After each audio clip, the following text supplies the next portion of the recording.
में अगला कार्य लिखना, तर्क वितर्क तक लिख लिया था, सोचने समझने, तर्क वितर्क यादाश्त। उसके बाद में अगला जो फंक्शन है लिखना स्पीच सेंटर, स्पीच सेंटर या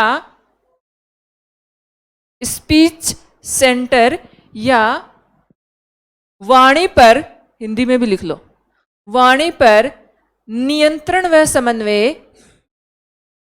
वाणी पर नियंत्रण व समन्वय, कंट्रोल एंड कोऑर्डिनेशन।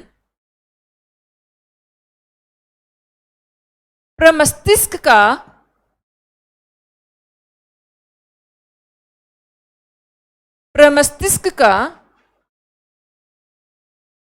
ब्रोंका क्षेत्र द्वारा किया जाता है। इसको अंडरलाइन कर लेना भाई, ब्रोंका क्षेत्र द्वारा किया जाता है।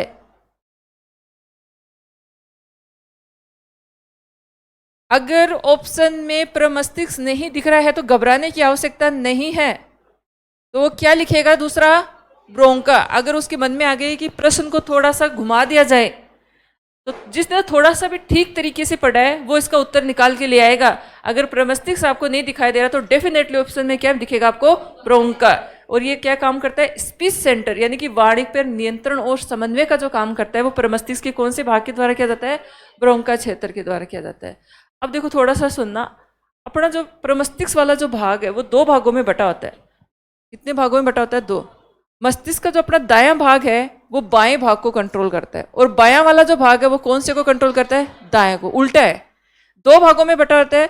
दायां भाग किसको नियंत्रण करेगा, बाएं को, और बायां किसको करेगा, दाएं को नियंत्रित करता है। मस्तिष्क का कल अपन ने सीखा था कि सबसे बड़ा जो भाग है वो क्या कहलाता है, प्रमस्तिष्क, जो लगभग 2/3 भाग बनाता है। और ये अगर ऐसे नहीं पूछ के वो ऐसे पूछ ले कि आपका जो मस्तिष्क है उसका सबसे बड़ा जो क्षेत्रफल है, एरिया है, वो कौन से भाग का होता है, वो लिखिए सेरिब्रम, सेरिबेलम, मेरुरज्जु, इस तरीके से लिखिए तो क्या करोगे, सेरिब्रम। बात तो ये ना, क्षेत्रफल भी अगर क्षेत्रफल लिख दे सबसे बड़ा, ये तो क्या एक सिंपल लैंग्वेज में अपन बोल रहे हैं, अगर वो क्षेत्रफल शब्द काम में ले ले तब भी आपको उत्तर क्या करके आना है, सेरिब्रम या प्रमस्तिष्क ही करके आना आपको। तो इसमें नोट लगा के लिखना, प्रमस्तिष्क, इसका दूसरा नाम क्या है बताओ दिखा, सेरिब्रम। प्रमस्तिष्क भाग दो भागों में विभाजित होता है, दो भागों में विभाजित होता है। दो भागों में विभाजित होता है, और दो भाग कौन कौन से, बायां और दायां। सीधा लिखो ऐसे करके, बायां भाग और दायां भाग, लेफ्ट एंड राइट। लेकिन काम उल्टा करेंगे, बाएं भाग को कंट्रोल कौन करेगा, दायां भाग।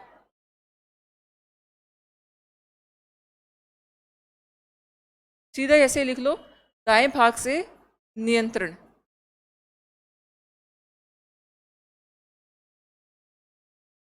और दाएं वाले भाग पर कंट्रोल कौन करेगा, बाएं भाग से नियंत्रण।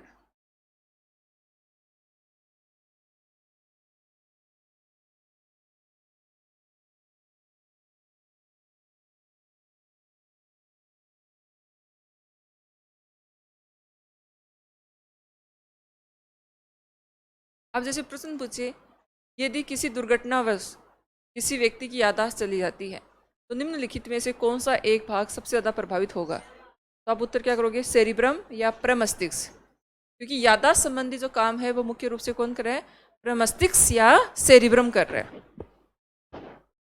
अब मस्तिष्क को अपन ने कितने भागों में बांटा था, 3 भागों में। कौन कौन से, अग्र, मध्य और पश्च मस्तिष्क। अग्र मस्तिष्क में कौन कौन से भाग लिखे थे, घ्राणपिंड, दूसरा प्रमस्तिष्क, तीसरा हाइपोथैलेमस। अब मैंने बार बार कह रही हूं कि इनमें प्रश्न ही एक प्रकार का बनता है, कार्य पे, फंक्शन। और कार्य को अगर घोषपोष कर लिया, मिक्स कर लिया तो सवाल गलत हो जाएगा। यानी कि अब हमें पढ़ना है कि हाइपोथैलेमस वाला जो भाग है वो कौन सा काम करता है। हाइपोथैलेमस जो है वो क्या काम करता है शरीर में। एक तो आपने सबने बता दिया कि ताप का नियमन करता है, जो शरीर का टेम्परेचर एक समान होता है उसको रेगुलेट बनाए रखने का काम कौन करता है? हाइपोथैलेमस। अब अपने शरीर में पानी की जो मात्रा है, वाटर रेगुलेशन का काम, जल का जो नियमन है, वो उसका काम भी कौन करेगा? हाइपोथैलेमस करेगा। इसके अलावा जो भूख, प्यास, सोना, ये सारी जो दैनिक जीवन की जो क्रियाएं हैं उन पे भी कंट्रोल कौन करेगा? हाइपोथैलेमस। टेम्परेचर के अलावा इंपॉर्टेंट जो फंक्शन है वो जल का नियमन, वाटर जो है अपने शरीर के अंदर, सबसे ज़्यादा वाटर ही है, 70 से 80% शरीर में क्या है? जल ही है। तो उसका नियंत्रण जो है वो भी कौन करता है? हाइपोथैलेमस के द्वारा किया जाता है। अब देखो एक प्रश्न बड़ा विचित्र प्रकार का पूछते हैं कि मस्तिष्क का कौन सा ऐसा भाग है जो अंतःस्रावी ग्रंथि का भी कार्य करता है, मतलब ग्रंथि के समान भी जो है कार्य करता है, तो उसका उत्तर करोगे हाइपोथैलेमस। हाइपोथैलेमस कौन सी ग्रंथि से जुड़ा होता है? पीयूष ग्रंथि से। और पीयूष ग्रंथि को जो है एक्टिव करने के हार्मोन निकालता है कौन? हाइपोथैलेमस। तो कई बार सवाल आ जाता है कि निम्नलिखित में मस्तिष्क का कौन सा भाग ग्रंथि के समान या अंतःस्रावी ग्रंथि के समान कार्य करता है? तो क्या लिखोगे? हाइपोथैलेमस, क्योंकि वह पीयूष ग्रंथि या पिट्यूटरी ग्लैंड से जुड़ा होता है तथा हाइपोथैलेमस से जो हार्मोन निकलते हैं वो किसको एक्टिव करते हैं? पीयूष ग्रंथि को एक्टिव करते हैं। तो अब इसमें हेडिंग डालो हाइपोथैलेमस के कार्य, फंक्शन ऑफ हाइपोथैलेमस।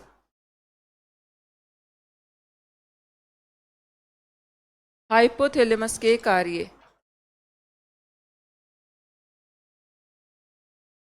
हाइपोथैलेमस के कार्य फटाफट लिखो। नंबर 1, तो चलो आपको जो आता है वो बताओ। तापमान का नियमन।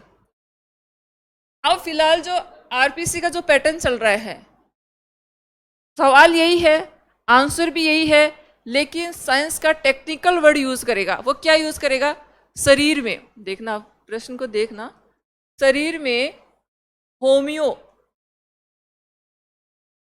होमियोस्टेटिस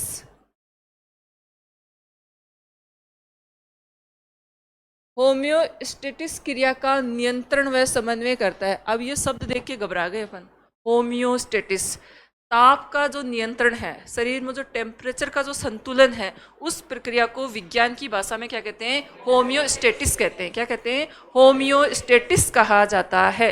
तो अगर, क्योंकि ये तो सबको याद है, टेम्परेचर के नाम से हर कोई उत्तर को सही कर निकाल के ले आएगा वहाँ पे, क्योंकि हर कोई पढ़ा रहा है, हर कोई पढ़ भी रहा है। लेकिन साइंटिफिक अगर उसने वर्ड लिख दिया, अगर तापमान की जगह उसने ये डाल दिया क्वेश्चन में कि शरीर में होमियोस्टेटिस क्रिया का नियंत्रण व समन्वय स्थापित किया जाता है, तो आप घबराना नहीं है। होमियोस्टेटिस का मतलब होता है शरीर में ताप नियमन या ताप संतुलन की जो क्रिया होती है उसको विज्ञान की भाषा में क्या कहा जाता है? होमियोस्टेटिस की क्रिया कहा जाता है। तो लिखो नंबर 1, पहले तो सरल भाषा में लिखो, शरीर में ताप नियमन, शरीर में ताप नियमन। अब लिखना अर्थात, अंडरलाइन करना यहां से, अर्थात होमियोस्टेटिस, ताप नियमन को ही कह रहे हैं, अर्थात होमियोस्टेटिस, बार बार बोलोगे, लिखोगे, हाँ, होमियोस्टेटिस क्रिया का, अंडरलाइन कर लेना शब्द को, होमियोस्टेटिस क्रिया का नियंत्रण किया जाता है। किसके द्वारा? हाइपोथैलेमस के द्वारा। ये थोड़ा सा जो है इसको हाईलाइट कर लेना। नंबर 2 फंक्शन, चलो बताओ, आपको आता है, मुझे पता है। हाँ, जल संतुलन का कार्य कौन करता है? हाइपोथैलेमस। वाटर रेगुलेशन, तो लिखना जल संतुलन का कार्य, जल संतुलन का कार्य किया जाता है।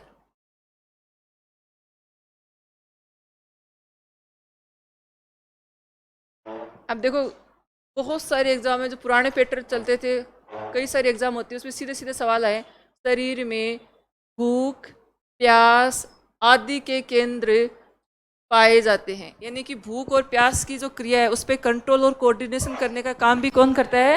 हाइपोथैलेमस। ये कई पहले बहुत सारे एग्जामों में आ चुका है प्रश्न। तो अगला लिखना, शरीर में भूख, प्यास, स्लीपिंग को हिंदी में क्या बोलेंगे? निद्रा। नींद तो थोड़ी लिखोगे, ये थोड़ी लिखोगे, लिख लो तुम। हाँ, आदि क्रियाओं का नियंत्रण किया जाता है।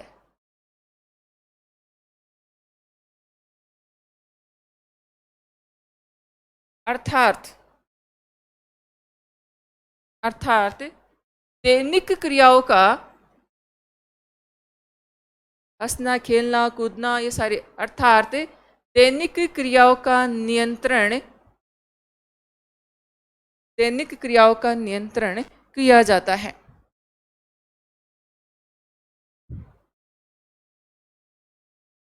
दैनिक क्रियाओं का नियंत्रण किया जाता है। इंपॉर्टेंट पॉइंट करके लिखना। हाइपोथैलेमस, इंपॉर्टेंट करके लिखना, हाइपोथैलेमस अंतःस्रावी एंडोक्राइन,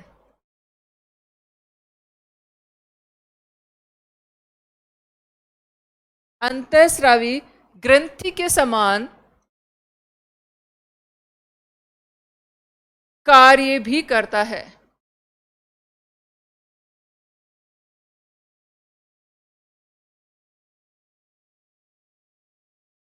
अब क्यों करता है? इससे एक ग्रंथि जुड़ी होती है, पीयूष ग्रंथि या पिट्यूटरी ग्लैंड। तो इससे जो हार्मोन निकलते हैं वो किसको सक्रिय करते हैं? पीयूष ग्रंथि को। तो लिखना, क्योंकि क्योंकि हाइपोथैलेमस से स्रावित होने वाले हार्मोन, सीक्रेटिव होने वाले हार्मोन्स, स्रावित होने वाले हार्मोन पीयूष ग्रंथि, पिट्यूटरी ग्लैंड, पीयूष ग्रंथि को सक्रिय करते हैं। इसका मतलब आपको यही उत्तर मिल गया। पीयूष ग्रंथि कहाँ पाई जाती है? मस्तिष्क में। कहाँ पाई जाती है? मस्तिष्क में। मस्तिष्क के कौन से भाग में? अब देखो वो प्रश्न और भी, इसमें भी और डिटेल से रहता है। अग्रभाग के भी पश्च भाग में पाया जाता है, सबसे लास्ट वाला भाग है। देखो 3 भाग लिखे ना अपन ने, अग्र मस्तिष्क के पश्च भाग। देखो अग्र मस्तिष्क को कितने भागों में बांटा है? 3। कौन कौन से? हाँ हाँ, हाइपोथैलेमस। तो जो पिट्यूटरी ग्लैंड है वो अग्र मस्तिष्क में तो पाई जाती है, ये उत्तर तो सही है। अग्र मस्तिष्क के भी पीछे वाले भाग में पाई जाती है। अग्र मस्तिष्क के पश्च भाग से किससे जुड़ी होती है? हाइपोथैलेमस से। किससे जुड़ी होती है? हाइपोथैलेमस से जुड़ी हुई होती है। मटर के दाने के आकार की ग्रंथि होती है, ये सब नहीं, अभी यहाँ नहीं लिखना। अब देखो अगला जो भाग है मस्तिष्क का वो कौन सा था? बताओ, दिखा। मध्य भाग। हाँ, सबसे छोटा। ऑप्टिक, देखने का। अब आ जाए कि सुनने का।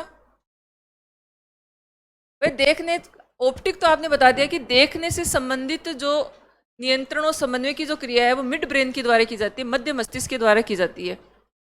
लेकिन देखने और सुनने से संबंधित जो क्रियाएं हैं, सुनने का भी काम यही करेगा। हाँ, तो लिखो इसमें, हेडिंग डालो, मध्य मस्तिष्क। मध्य मस्तिष्क, मध्य मस्तिष्क। और इंपॉर्टेंट करके लिखना, इस भाग के द्वारा, इस भाग के द्वारा देखने व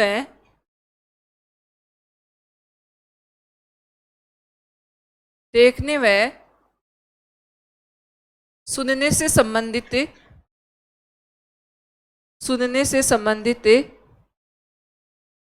कार्यों का, कार्यों का नियंत्रण व समन्वय किया जाता है। अब देखो प्रश्न घुमा के पूछेगा कि एक व्यक्ति को बाई एक्सीडेंटल दिखना बंद हो गया, उसकी अदृश्य तो मस्तिष्क का कौन सा भाग प्रभावित हुआ है? मध्य मस्तिष्क। कौन सा भाग है? मध्य मस्तिष्क। यह कहते सुनने की जो क्षमता समाप्त हो गई तो कौन सा भाग प्रभावित हुआ है? मध्य मस्तिष्क। तो वो इस तरीके से कहानी बनाएगा, उसमें उलझना नहीं है। अपने को पता है कि देखने और सुनने, ऑडियो और जो विजन का जो काम है वो दोनों काम कौन करता है? मध्य मस्तिष्क। मस्तिष्क का तीसरा भाग कौन सा लिखा था? बस कितने भागों में बांटा था? 3 भागों में। सेरिबेलम, पोन्स और एमओडी, मेडुला ओब्लोगेटा। मस्तिष्क का दूसरा सबसे बड़ा भाग अनुमस्तिष्क या सेरिबेलम कहलाता है। सबसे बड़ा भाग तो कौन सा कहलाता है? प्रमस्तिष्क या सेरिब्रम। और दूसरा सबसे बड़ा भाग कौन सा कहलाता है? सेरिबेलम या अनुमस्तिष्क कहलाता है। फिर अपन ने कल ही बात करी थी कि ऐच्छिक पेशियां जो है, ऐच्छिक पेशियां जैसे हाथ और पैर, इन पेशियों पे कंट्रोल, नियंत्रण और समन्वय कौन करता है? सेरिबेलम के द्वारा किया जा सकता है। तो लिखो इसको, लिखना पश्च मस्तिष्क, हाइंड ब्रेन। कार्य से बनते हैं। अब वो कार्य को पूछने के लिए 2-4 लाइनों की कहानी बना सकता है।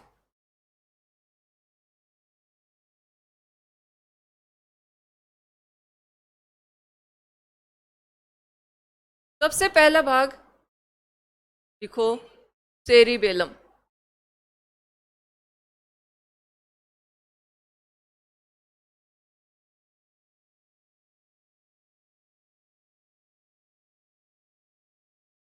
या इसको क्या कहते हो? अनुमस्तिष्क।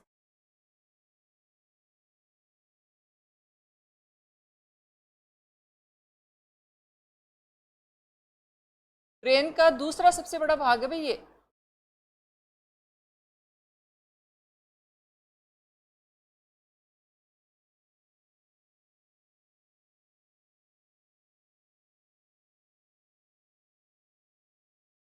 लिखो मस्तिष्क का या ब्रेन का दूसरा सबसे बड़ा भाग। कार्य बताओ। हाँ, कितना? ऐच्छिक, वोल्यूनेटरी। ऐच्छिक पेशियों, ऐच्छिक पेशिया, आप यही कोष्टक में लिखना। ऐच्छिक पेशिया या वोल्यूनेटरी मसल्स कहाँ पाई जाती है? हाथ और पैर। ऐच्छिक पेशिया का मतलब होता है जिनका अपन चाहे जैसे जो अपने अपने नियंत्रण में होती है। जो पेशियां अपने नियंत्रण में होती है, जिसको अपन चाहे जैसे मूवमेंट करवा सकते हैं, वो कौन सी कहलाती है? ऐच्छिक। और अनैच्छिक का मतलब होता है अपने बस में, अपन नहीं कर सकते उसमें लेना देना, जैसे हृदय में पाई जाती है। अब हार्ट की पेशियां काम कर रही है, अपन चाहे कि रुक जाए, सब तो काम ही तमाम नहीं हो गया, वो अपने कंट्रोल में थोड़ी है। डाइजेस्टिव सिस्टम, पाचन तंत्र की जो मसल्स है वो अपने थोड़ी है। तो यहाँ पर ऐच्छिक का मतलब होता है जिसपे अपन खुद कंट्रोल कर सकते हैं, उन मसल्स को क्या कहते हैं? ऐच्छिक या वोल्यूनेटरी मसल्स। तो आप लिखना हाथ व पैर में उपस्थित पेशियां। हाथ व पैर में उपस्थित पेशियां।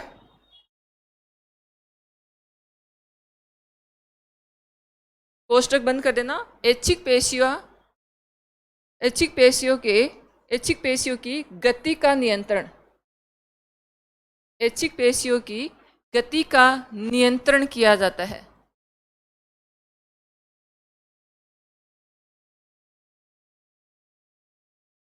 नियंत्रण किया जाता है।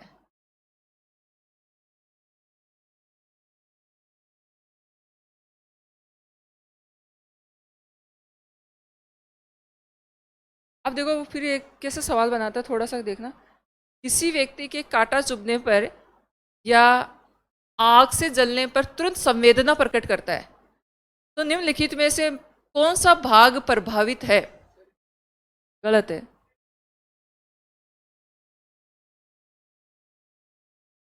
जैसे किसी व्यक्ति के कांटा लग गया, हाथ जल गया उसका, ठीक है, तो तुरंत संवेदना प्रकट करता है, या तो वो रोएगा धोएगा या कहीं बैठ जाएगा। इसमें नहीं होगा। अपन मस्तिष्क, सुनो मेरी बात, तुम अब उत्तर मत दो। मस्तिष्क केवल वही काम करता है जो सोचने और समझने से संबंधित होते हैं। जब भी पैर में कांटा चुभता है तो तुम सोचते हो कि मैं यहाँ से उठाऊं कि नहीं उठाऊं, अपने आप उठता है वो। जब हाथ जल रहा है तो ये सोचते हो कि मेरे को हाथ हटाना है कि नहीं, अपने आप उठता है। तो इतना थोड़ा सा ध्यान में रखो कि मस्तिष्क वही काम करता है जो सोचने और संबंधित जो कार्य है वो ब्रेन के द्वारा किया जाता है। वह कार्य जो सोचने और संबंधित नहीं हो तुरंत होते हैं, संवेदना, जैसे हाथ जल रहा है, कांटा जल रहा है, उन सब पे मेरु रज्जु कंट्रोल करता है। कौन करेगा? मेरु रज्जु कंट्रोल करता है। ये मत कर देना कहीं पे, गलत कर दोगे। हाँ, मेरु रज्जु के दिया। मस्तिष्क इतना सा थोड़ा सा अभी लिखवा देंगे सारी, फिर भी कॉमन सेंस ये लगाना कि मस्तिष्क वही कार्य करता है जो सोचने और जो समझने से संबंधित है। किसी व्यक्ति का हाथ जल रहा है तो क्या वो सोच समझ के दूर करता है क्या? वहां से अपने आप तुरंत होता है, त्वरित। तो इसका मतलब वहां पे जो काम कर रहा है वो स्पाइनल कोड या मेरु रज्जु के द्वारा किया जा रहा है। किसी व्यक्ति के कांटा चुभ गया तो वो सोच रहा है कि मेरे को हटाऊं कि नहीं हटाऊं, वो तुरंत हो रहा है, अपने आप अकस्मात हो रहा है। इसका मतलब ऐसी जो क्रियाएं हैं इनको कहते हैं प्रतिवर्ती क्रियाएं। क्या कहते हैं इनको? प्रतिवर्ती क्रियाएं। और इन क्रियाओं का संचालन जो है स्पाइनल कोड या मेरु रज्जु के द्वारा किया जाता है। कोई भी ऐसी आपको कहानी बनाए, इस तरह का कोई प्रश्न दिखे, तो थोड़ा सा ये याद रखना कि मस्तिष्क जो सोचने और समझने से संबंधित काम करता है, जो तुरंत अकस्मात हो रहा है, तो वो काम कौन करेगा? आपका मेरु रज्जु या स्पाइनल कोड। तो ये मत कर देना कहीं ऐच्छिक समझ के कि तुम पैर में कांटा लग गया, हाथ में तुरंत उठ रहा है, यानी कि ऐच्छिक पेशियों में मूवमेंट हो रहा है, तो ये ऐसा नहीं करना। अब देखो दूसरा भाग कौन सा है? पोन्स। वाणी, अपन जो बोल रहे हैं, सांस लेने की, दोनों पे कंट्रोल करेगा ये। मुख्य रूप से जो है ये जो है श्वसन केंद्र, प्रश्न पूछते हैं, श्वसन केंद्र रेस्पिरेटरी जो सिस्टम है उस पे कंट्रोल कौन करेगा? पोन्स। कौन करेगा? पोन्स के द्वारा। तो लिखो इसमें नंबर 2, श्वसन क्रिया का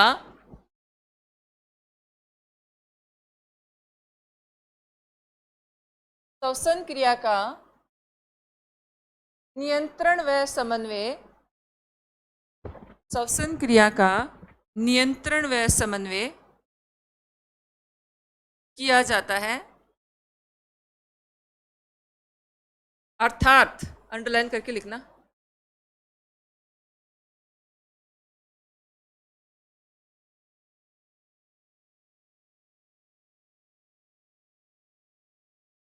अर्थात श्वसन केंद्र, हिंदी में लिखो श्वसन केंद्र और अंडरलाइन करना इसको, श्वसन केंद्र रेस्पिरेटरी सेंटर,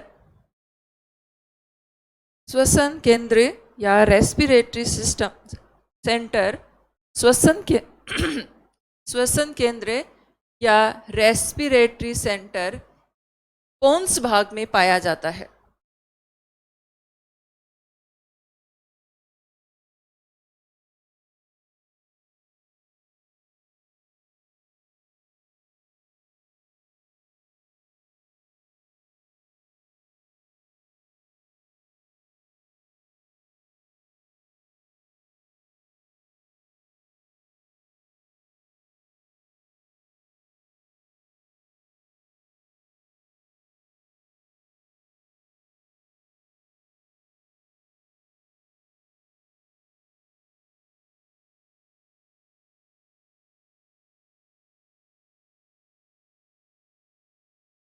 देखो पोन्स और स्पाइनल कोड, स्पाइनल कोड को आप हिंदी में कहते हो मेरु रज्जु। क्या कहते हो आप? मेरु रज्जु। ये दोनों संयुक्त रूप से मिलकर के क्या कहलाते हैं? मस्तिष्क का वृक्ष। ब्रेन स्टेम किसको कहा जाता है? जैसे सीधे सीधे आपके प्रश्न पूछ लेता है कहीं कि ब्रेन स्टेम जो है वो कौन कहलाता है, या मस्तिष्क वृक्ष कौन कहलाता है? तो दो कौन? पोन्स और स्पाइनल कोड, इन दोनों को मिलाकर के क्या कहते हैं? ये किसका निर्माण करते हैं? संयुक्त रूप से मस्तिष्क वृक्ष या ब्रेन स्टेम का निर्माण करते हैं। तो लिखो अगली लाइन से, हाँ अगली लाइन से लिखना पोन्स, सीधा ऐसे कैसे लिखो पोन्स और स्पाइनल कोड। स्पाइनल कोड को हिंदी में क्या कहते हैं भाई? मेरु रज्जु।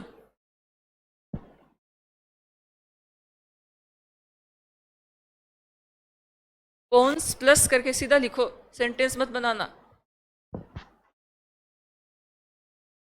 स्पाइनल कोड ये किसका निर्माण करते हैं? दोनों मिलकर के मस्तिष्क वृक्ष का, ब्रेन स्टेम।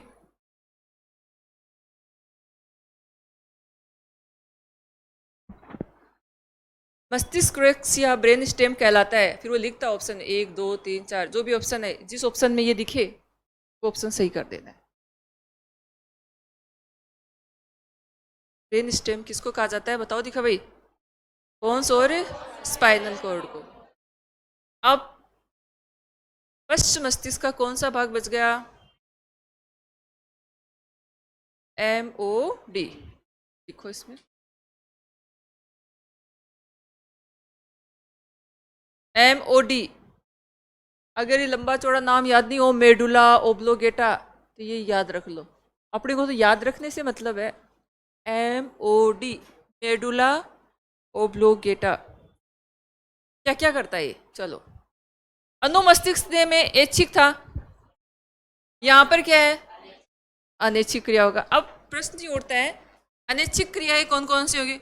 हार्ट से रिलेटेड, हृदय से रिलेटेड जितनी भी क्रियाएं वो सारी क्या है? अनैच्छिक है। पाचन से संबंधित जितने भी क्रियाएं वो सारी क्या है? अनैच्छिक क्रिया है। कैसी क्रिया है? अनैच्छिक क्रिया। तो लिखो इन सब चीजों को। MOD, medulla oblongata. अनैच्छिक क्रियाओं का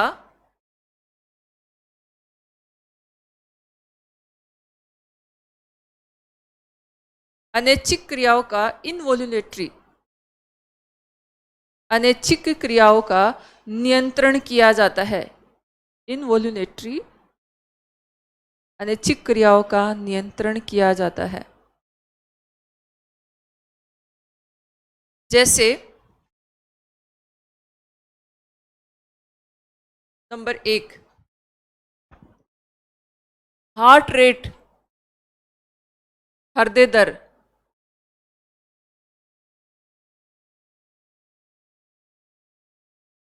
हृदय दर, हृदय दर का नियंत्रण।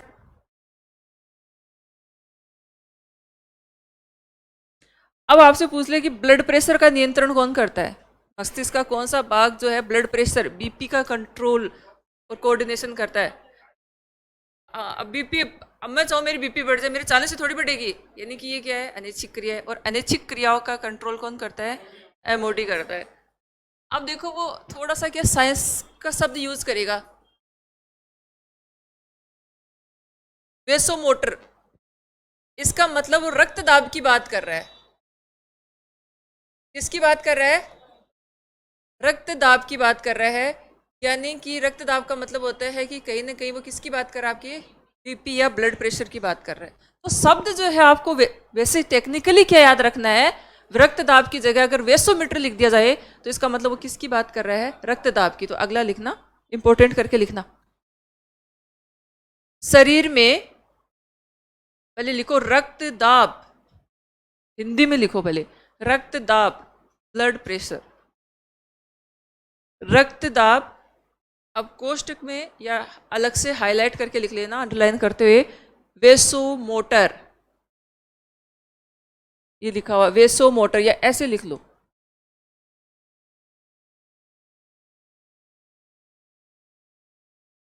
वेसोमोटर की क्रियाओं पर नियंत्रण।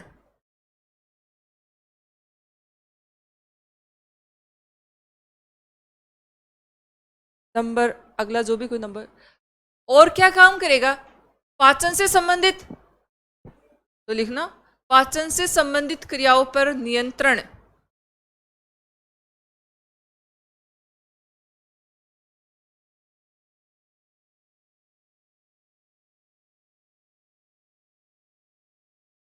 अब देखो कई बार क्या होता है, अचानक छींक आ जाती है, अचानक खांसी आ जाती है, तो उस क्रियाओं पर भी नियंत्रण कौन करता है?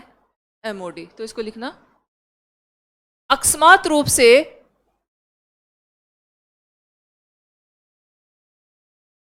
खांसना व छींकना,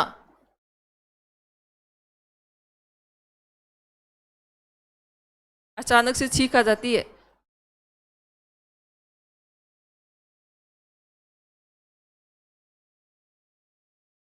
खांसना व छींकना, क्रियाओं पर नियंत्रण। तो एक क्वेश्चन आप पे छोड़ती हूँ, कल मुझे बताना। हाँ? क्रियाविधि तो वहां पे होगी, लेकिन जो कंट्रोल है वो कौन कर रहा है? उसका MOD कर रहा है। नियंत्रण वो समन्वय, फंक्शन तो वहां से होंगे सारे कार्य, लेकिन कंट्रोल कहाँ से हो रहे हैं? MOD के द्वारा। कई बार देखा होगी पलक अचानक से झपक जाती है ना?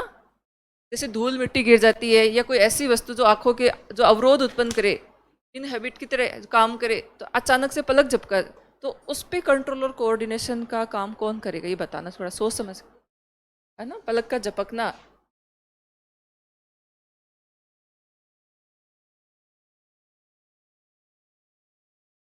अब अब कौन सा भाग पढ़ोगे? मस्तिष्क।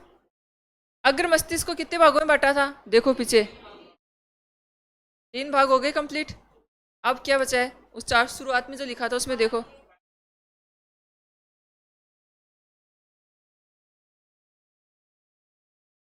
केंद्रीय तंत्रिका तंत्र में क्या लिखा था, मस्तिष्क और, तो अभी तो मस्तिष्क पूरा हुआ है। केंद्रीय तंत्रिका तंत्र पढ़ रहे थे ना, केंद्रीय तंत्रिका तंत्र को कितने भागों में बांटा था, 2। कौन कौन से, मस्तिष्क और मेरुरज्जु, स्पाइनल कॉर्ड। तो मस्तिष्क के कार्य सारे अपन ने देखे। अब दूसरा कौन सा आएगा, पूरा स्पाइनल कॉर्ड एक ही शब्द पे चलता है, वो इसको किसी भी रूप में पूछ सकता है, लेकिन उसके पास में है यही बात, प्रतिवर्ती क्रियाएं, रिफ्लेक्स, रिफ्लेक्स एक्शन जो होते हैं, पूरे मेरुरज्जु को घूम फिराएगा, उसके पास में बात यही है, मुद्दा यही है, प्रतिवर्ती क्रियाओं का संचालन करता है। लिखे ना किसी को ही नहीं है, हेडिंग डालो स्पाइनल कॉर्ड या मेरुरज्जु। अच्छा, मेरु तंत्रिकाओं की संख्या,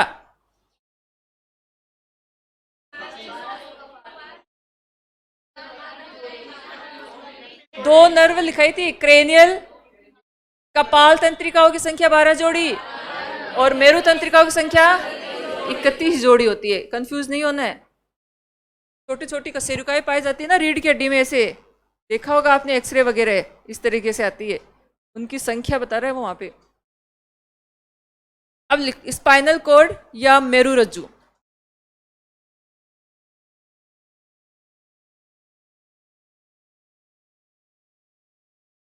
स्पाइनल कॉर्ड, मेरुरज्जु।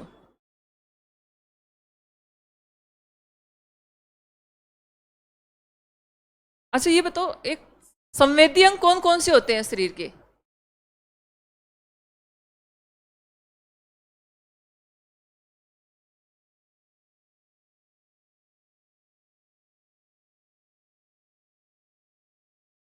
संवेदी अंग जो बाह्य उद्दीपनों को ग्रहण करके करते हैं, जो बाह्य उद्दीपनों को ग्रहण करते हैं, वो संवेदी अंग कहलाते हैं। आंख बिल्कुल सही बता रहे हो, स्किन बिल्कुल सही है, और हाँ, हाँ टंग भी होती है। ये क्या कहलाते हैं, संवेदी अंग कहलाते हैं। क्या कहलाते हैं, संवेदी अंग। अब देखो उस परिभाषा लिखता है, सुनना ध्यान से, कि संवेदी वातावरण में होने वाली अकस्मात, अचानक, ध्यान से सुनना, लिखेगा कोई भी नहीं, मैं लिखवा दूंगी। एनवायरमेंट में या वातावरण में होने वाली अकस्मात क्रियाओं क्रियाओं का संवेदी अंग के द्वारा ग्रहण कर किसके द्वारा किसके पास पहुंचाना, मेरुरज्जु के पास पहुंचाना। संवेदी अंगों के द्वारा ग्रहण करना, जैसे हाथ जल रहा है तो उसको कौन ग्रहण कर रही है, त्वचा, स्किन, और ये इंफॉर्मेशन किसके पास पहुंचाएगी, मस्तिष्क के पास नहीं पहुंचाएगी, ये कहां पहुंचाएगी, मेरुरज्जु के। तो संवेदी अंगों के द्वारा सूचनाओं को कहां पहुंचाना, मेरुरज्जु के पास में पहुंचाना। और कौन सी सूचनाएं जो अकस्मात होती है, अकस्मात और त्वरित गति से होने वाली, तेज गति से होने वाली, अचानक से होने वाली, अचानक से तेज गति से होने वाली क्रियाओं को किसके द्वारा ग्रहण किया जाता है, संवेदी अंग। और संवेदी अंग जो है वो किसके पास पहुंचाएंगे, मेरुरज्जु। और इस प्रक्रिया को या इसी क्रिया को क्या कहते हैं, प्रतिवर्ती क्रिया कहा जाता है। क्या कहा जाता है, प्रतिवर्ती क्रिया कहा जाता है। सीधी सीधी वो पूछता है, तो इसके पास में पूरे टॉपिक जो भी अपन लाइन लिखेंगे, बार बार में ये शब्द आएगा, रिफ्लेक्स एक्शन या प्रतिवर्ती क्रिया। और प्रतिवर्ती क्रियाओं का मतलब सबसे पहले आपको एक नाम याद रखना है, संवेदी अंग, सेंसरी ऑर्गन्स। सेंसरी ऑर्गन्स के आपने नाम सुनाए मेरे को सारे, आंख, नाक, कान, जीभ, और क्या बताए, त्वचा, यह सेंसरी। वातावरण में होने वाली अकस्मात व त्वरित क्रियाओं को ग्रहण करते हैं, और ग्रहण करके किसके पास भेज देते हैं, मेरुरज्जु। और इस प्रक्रिया को क्या कहते हैं, प्रतिवर्ती क्रिया कहा जाता है। स्पाइनल कॉर्ड तो लिखो इसमें, है तभी तो कहा कल बताना मुझे सोच समझ के, लिखो।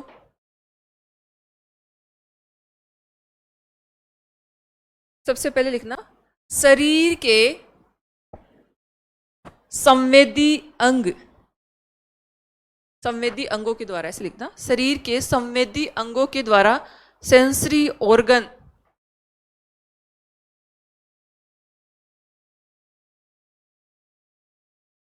सेंसरी ऑर्गन, संवेदी अंगों के द्वारा अकस्मात,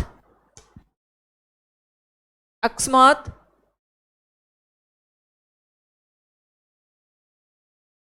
अकस्मात व त्वरित, हिंदी में लिखना, त्वरित गति से, त्वरित गति से होने वाली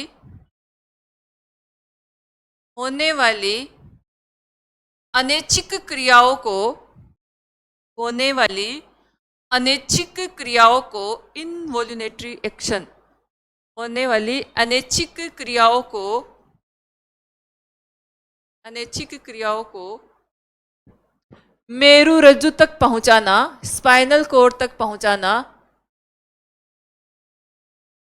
स्पाइनल कोर्ड तक पहुंचाना, मेरुरज्जु तक पहुंचाना प्रतिवृत्ति क्रिया कहलाती है। रिफ्लेक्स रिएक्शन,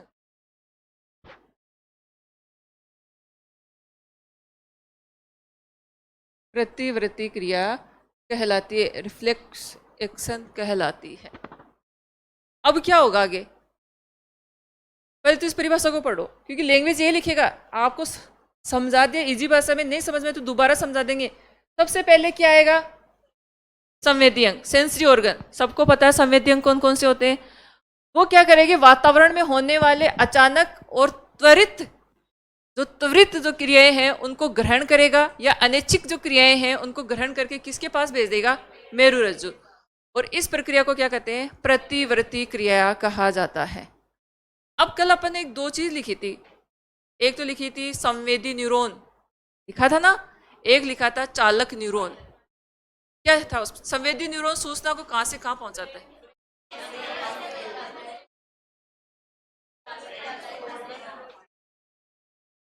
ब्रेन से अंगों तक जो सूचना पहुंचा रहा है संवेदी, और अंग से चालक तक पहुंचा रहा है वो कौन सी है, चालक मोटर कहलाता है। अब देखो इस 4 लाइनों में से जो है, आपकी तो खैर फर्स्ट ग्रेड में तो नहीं आया था, लेकिन फर्स्ट ग्रेड के पेपर में ऑप्शनल वालों की इन 4 लाइनों में से, जो शुरू की 4 लाइनों में से प्रश्न पूछ लिया था, तो हो सकता है कि अपने भी प्रतिवर्ती चाप,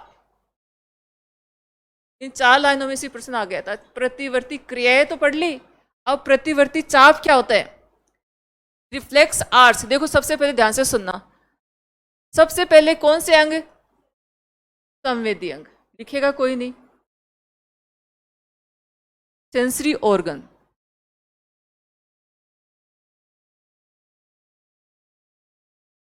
परिभाषा में लिख लिया कि ये बाह्य अकस्मात गति से होने वाली क्रियाओं को ग्रहण कर। अब ये सीधे थोड़ी पहुंचाएगा, अब यहां से कौन सी संवेदी न्यूरॉन किसके पास पहुंचाएगा, ये संवेदी न्यूरॉन। अब आप संवेदी न्यूरॉन से कहां जाएगी, मेरुरज्जु, कहां जाएगी, मेरुरज्जु, इसको कहते हैं अपन स्पाइनल कोर्ड।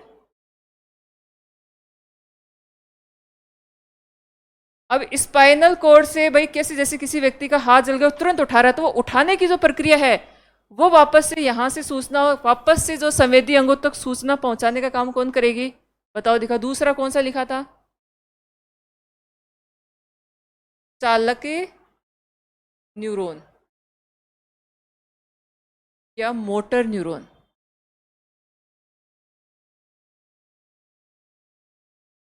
और इस पूरी प्रक्रिया को क्या कहते हैं,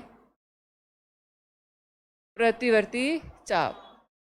यानी कि बेसिकली आपको इस पूरी कहानी में 2 चीजें देखनी है, सही जगह कौन सी, संवेदी न्यूरॉन को कहाँ दिखाओगे और चालक न्यूरॉन को कहाँ दिखाओ। उसका मोटिव यही था कि ये चालक न्यूरॉन कहाँ दिखाते हैं और सबसे पहले संवेदी अंगों तक पास में सूचना है।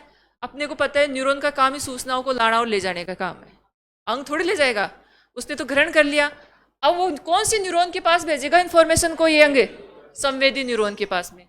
और संवेदी जो न्यूरॉन है वो किसके पास पे इंफॉर्मेशन को ले जाएगा, मेरुरज्जु स्पाइनल कोड। अब मेरुरज्जु स्पाइनल कॉर्ड वापस से तुरंत इस सूचना को किसके द्वारा, चालक या न्यूरॉन के द्वारा किसके पास पहुंचाता है, संवेदीय। जैसे पैर में कांटा चुभा, पैर में कांटा चुभा, स्किन, स्किन क्या है, संवेदीय। अब इस इंफॉर्मेशन को कि भाई कांटा चुभ गया, तुरंत इस इंफॉर्मेशन को कौन कलेक्ट करेगा, संवेदी न्यूरॉन, और किसके पास पहुंचेगी, और मेरुरज्जु तुरंत वहां से हटवाएगा। तो हटवाने का काम कौन करेगा, कौन से न्यूरॉन, चालक न्यूरॉन, और वापस से सूचना कहाँ भेजेगा, और अपन उस स्थान से अपने पैर को हटा लेते हैं, क्योंकि अब अपने पास में तुरंत इंफॉर्मेशन भेज चुका है कौन, मेरुरज्जु, किसके द्वारा, चालक न्यूरॉन। रखे थोड़ी रहते हैं अपन, हटता भी तो है, तो ये हटाने का काम कौन कर रहा है, चालक न्यूरॉन कर रहा है। और पैर में कांटा चुभा, इसको पहुंचाने का काम कौन कर रहा है, संवेदी न्यूरॉन। इस पूरी प्रोसेस का जो कहते हैं, इसी को कहते हैं प्रतिवर्ती चाप या रिफ्लेक्स आर्च कहा जाता है। उसका मोटिव यही था, ये पूछना था कि ये कहाँ दिखाओगे तुम, चालक, क्योंकि अपन वहां पे पीछे ब्रेन लिख रहे थे, लेकिन ब्रेन तो सोचने और समझने से संबंधित क्रियाओं का संचालन करता है। यहाँ पर अपन प्रतिवर्ती क्रियाएं पढ़ रहे हैं, मेरुरज्जु पढ़ रहे हैं, तो ब्रेन की जगह यहाँ क्या आएगा, मेरुरज्जु आएगा। क्या होगा, मेरुरज्जु आएगा। तो लिखो इसमें, ये हेडिंग डाल के लिखना, प्रतिवर्ती चाप, रिफ्लेक्स आर्च। और ये 10th क्लास की बुक से पूछा हुआ सवाल है, उसको भी गलत कर करके आ रहे हैं।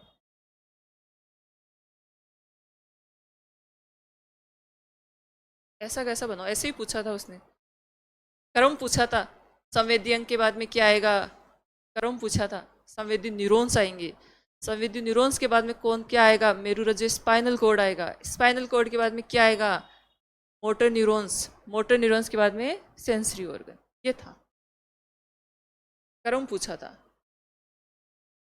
और ऐसा कैसा था कि 10th क्लास की, जबकि सिलेबस में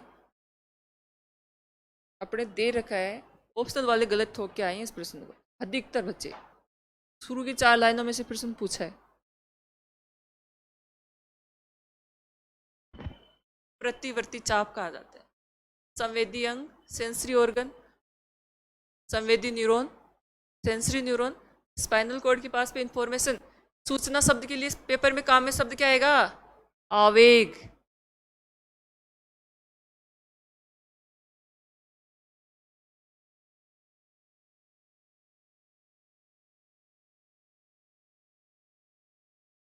अगर अपने यहाँ से आता है, गलत नहीं करना है।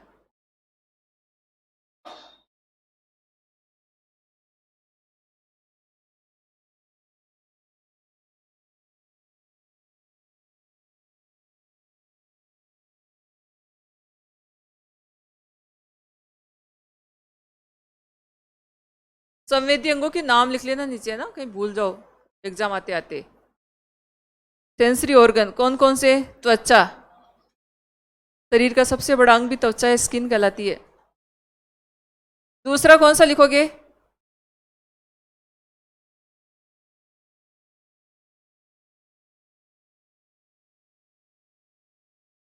टंग, हिंदी में कहते हैं जीवा। जीभ तो क्या लिखेंगे इसमें, कोई देखे तो। और क्या हो सकता है, त्वचा, आंख, नाक, ईयर, कर्ण, लिख लो। ये क्या है, संवेदी अंग। संवेदी अंगों के नाम लिख लेना भाई।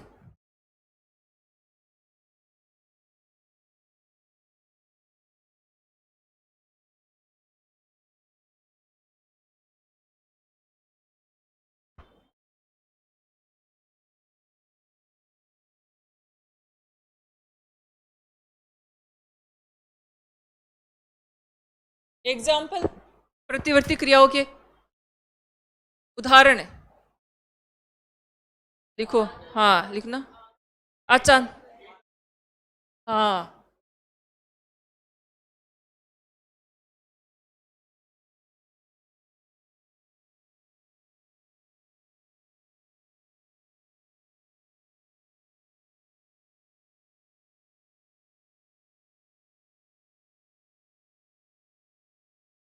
तो वैज्ञानिकों ने कितने सारे काम कर लिए, है ना, समय का यूटिलाइजेशन किया। और अपन क्या कर रहे हैं,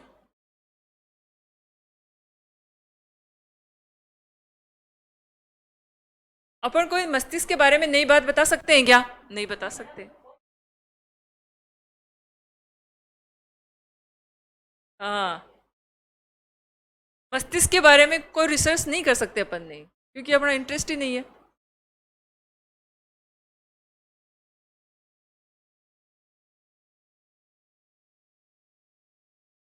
न्यूरोलॉजिस्ट भी इंडिया के तो जो ये वैज्ञानिकों ने बता दिया उसी पे काम कर रहे हैं, नया कुछ नहीं है उनके पास में। हाँ, स्टूडेंट ही तो स्कॉलर बनते हैं। वो इस हाँ, ये भी बात सही है, इतिहासकार हो आप तो। लिख लिया ये? अब उदाहरण लिखो।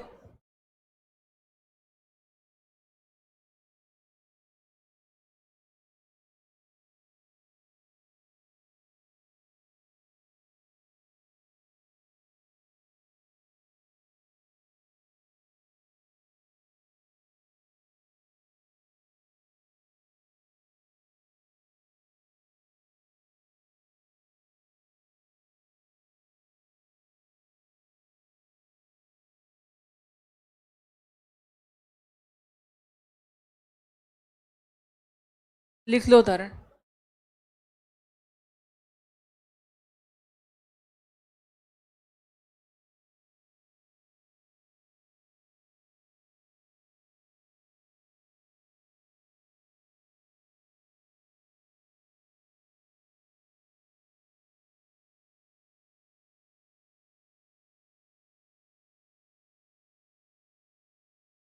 अब क्या है आगे कौन सा? मेरुरज्जु पढ़ लिया, अब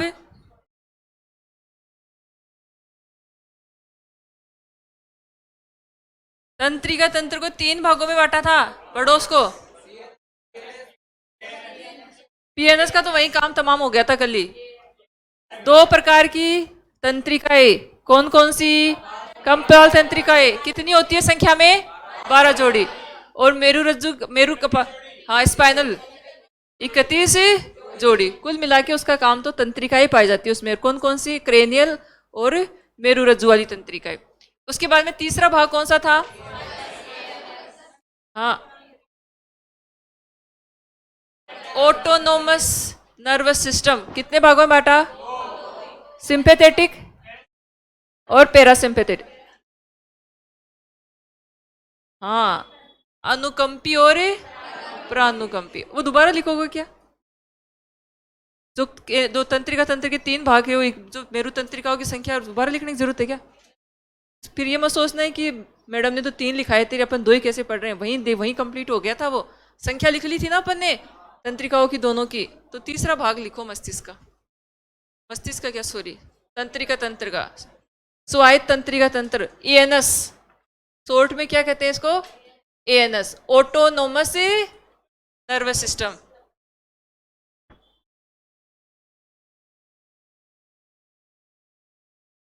ऑटोनोमस नर्वस सिस्टम, एएनएस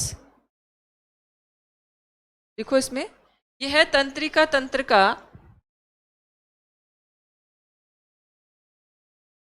यह है तंत्रिका तंत्र का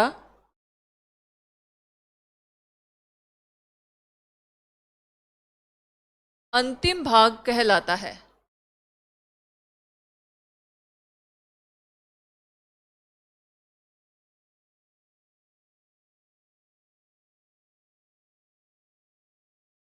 अंतिम भाग कहलाता है तथा यह है दो प्रकार का होता है।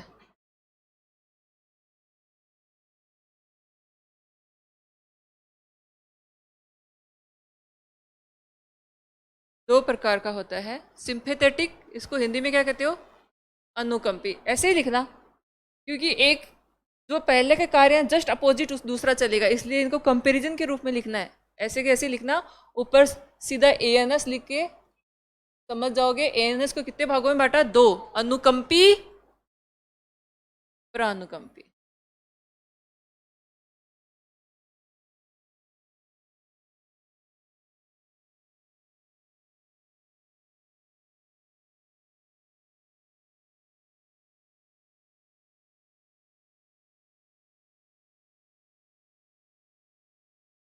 कंपैरिजन एक को याद रख लेना, दूसरा उसके अपोजिट होगा।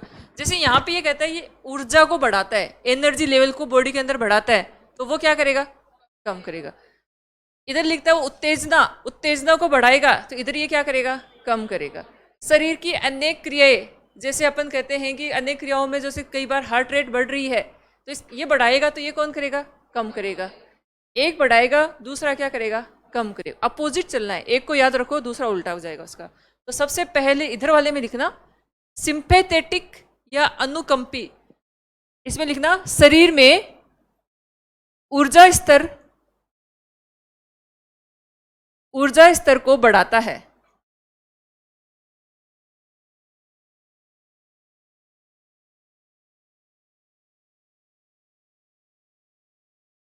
तो ये क्या करेगा? कम, एनर्जी लेवल को कम कर देगा, ऊर्जा स्तर को कम करता है।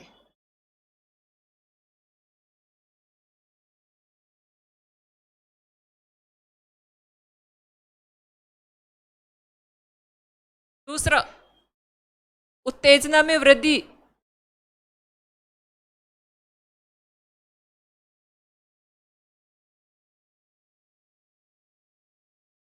इसका जस्ट अपोजिट कर दो, उत्तेजना में कमी।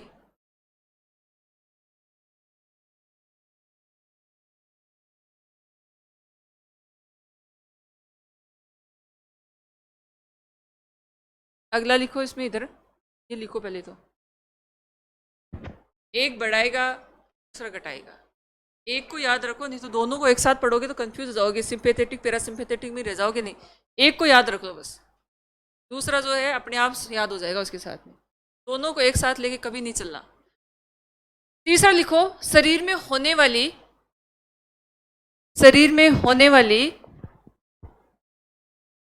अनेक क्रियाएं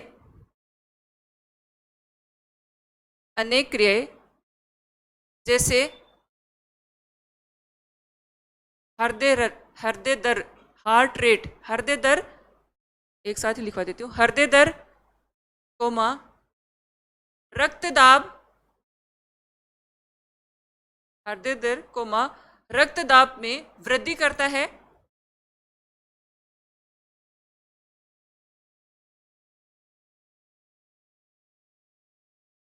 इसका अपोजिट लिखो इसमें, ये कम कर देता है हार्ट रेट को, इसका अपोजिट लिख लो खुद ही, कम करता है, बस ये लिख लो अपनी लैंग्वेज के अनुसार जैसे भी लिखा जाता है।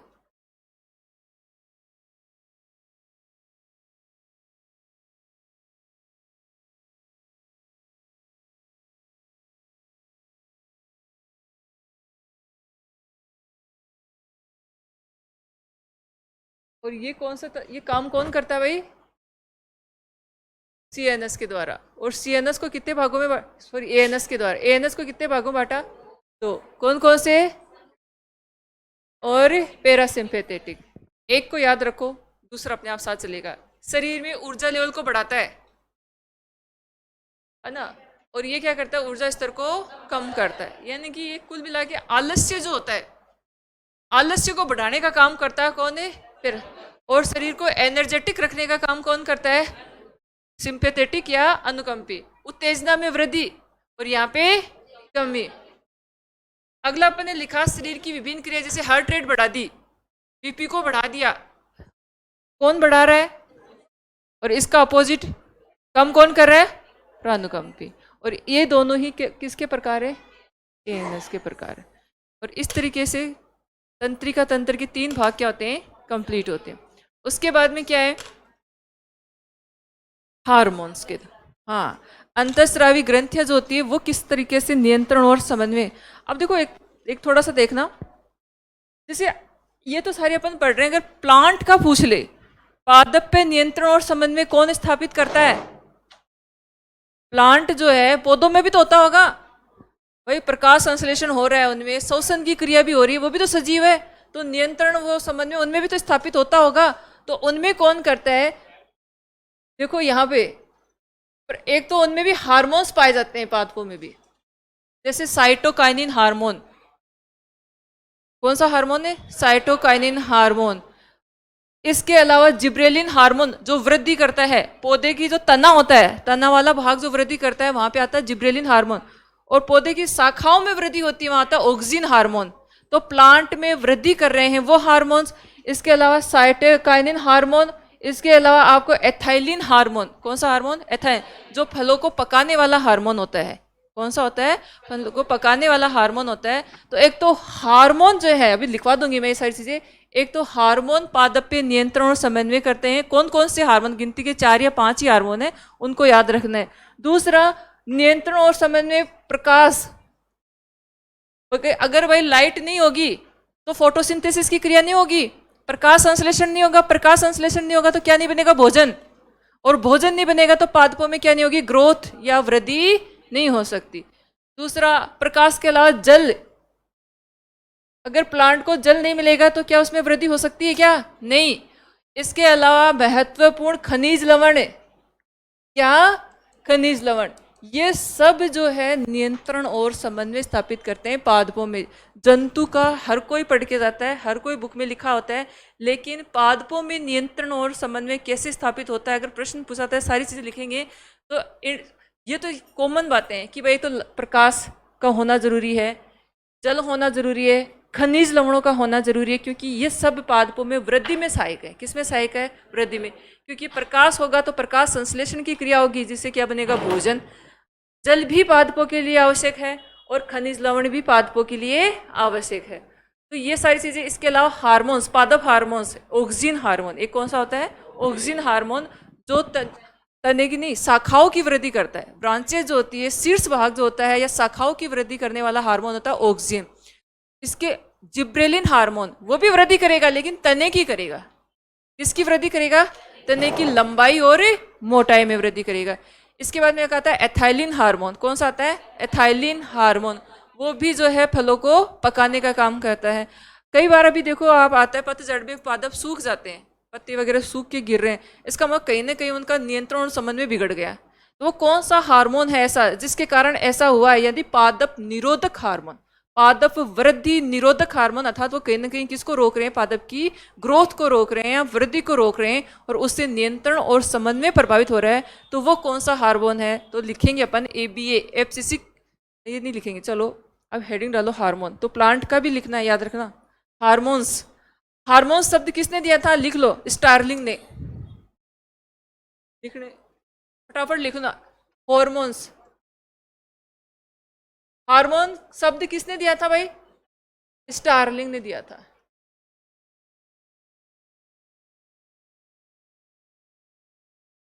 स्टार्लिंग ने दिया था। हार्मोन जो है word given by Starling.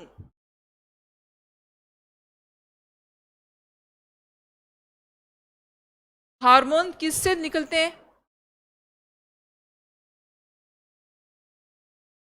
Hormone gland, अंतःस्रावी ग्रंथियों से।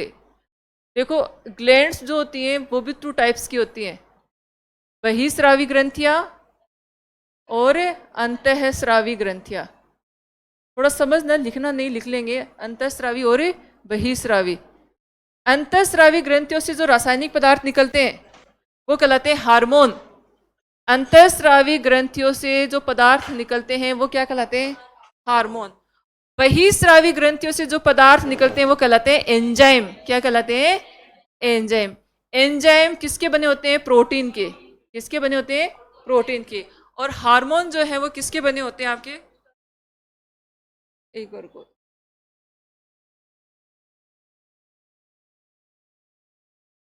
हार्मोन जो है मुख्य रूप से वसा। किसके बने होते हैं? वसा और या स्टेरॉइड। वसा और वसा का ही रूप क्या है? स्टेरॉइड्स। हार्मोन वर्ड किसने दिया था? स्टार्लिंग। हार्मोन्स अपन कहते हैं कि ग्रंथियों से रिलीज होते हैं, लेकिन ग्रंथियां या ग्लैंड्स भी कितने प्रकार की होती है? 2।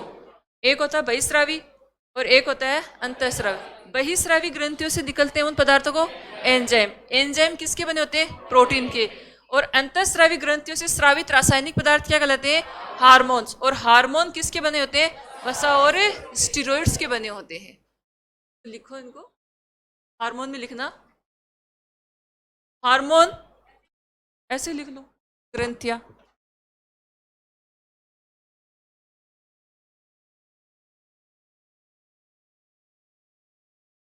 ग्लैंड्स आर टू टाइप्स, दोनों टाइप लिख लो यही। बहिस्रावी, बहिस्रावी को बोलते हैं एक्सोक्राइन ग्लैंड।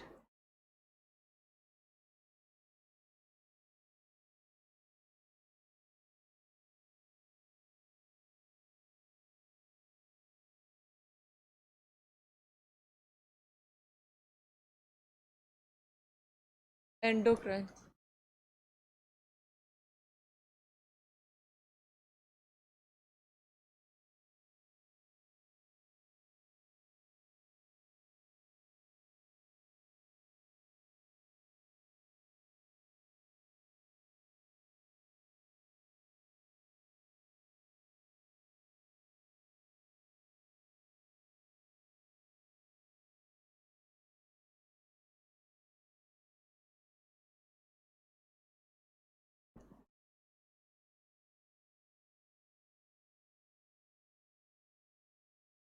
बहिस्रावी और अंतःस्रावी। बहिस्रावी ग्रंथियां जो होती है नलिका युक्त होती है, और अंतःस्रावी जो ग्रंथियां होती है वो नलिका विहीन।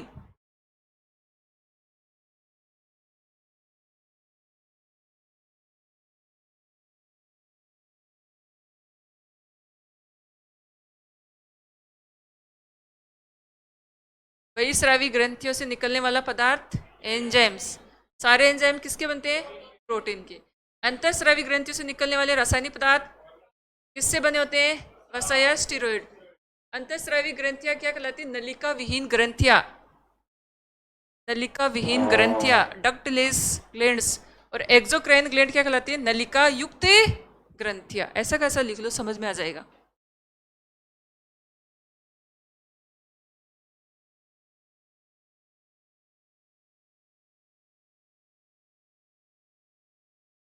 हाँ समझाएंगे, लिख लो पहले।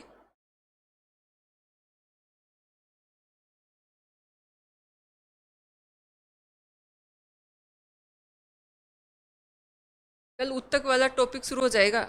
वो छोटे छोटे टॉपिक बच्चे हैं बायोलॉजी के, दो टिश्यू और उद्विकास इवोल्यूशन। उसके बाद में केमिस्ट्री शुरू करेंगे अगले वीक में। हाँ पहले केमिस्ट्री पढ़ेंगे फिर।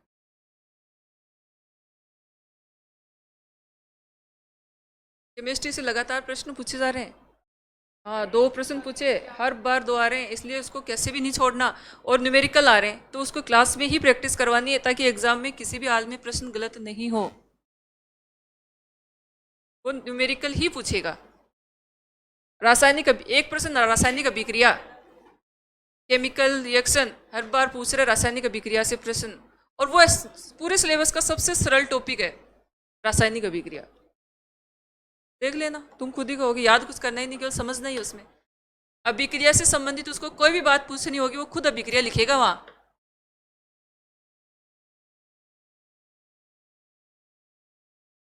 अभिक्रिया से संबंधित कोई भी बात पूछेगा तो अभिक्रिया तो खुद को लिखनी पड़ेगी। वो अपन से थोड़ी पूछेगा कि तुम अभी कहाँ लिखेंगे, अपने तो ऑब्जेक्टिव टाइप पेपर है, आपको तो समझना है केवल। ऑक्सीकरण क्या होता है, अपचयन क्या होता है, संयोजन अभिक्रिया क्या होती है, प्रतिस्थापन अभिक्रिया क्या होती है। 2016 में आया था प्रश्न। लोहे की कील को डाला जाता है कॉपर सल्फेट के विलयन में, तो लोहे की जो कील है उसका रंग कैसा हो जाता है? हरा, भूरा। ऐसे वो तो बहुत सरल था। जबकि पूछना यह था कौन सी अभिक्रिया है? प्रतिस्थापन अभिक्रिया। आया था ना प्रश्न? याद नहीं है, पेपर नहीं, कोई बात नहीं। ये हमारा काम है कि जो भी एग्जाम में प्रश्न पूछे हैं वो क्लास में करवाए जाए, वो जो नहीं पूछे हैं उसका अनुमान लगाया जाए। अनुमान तो सबके फेल हो रहे हैं 2018 के बाद में वैसे।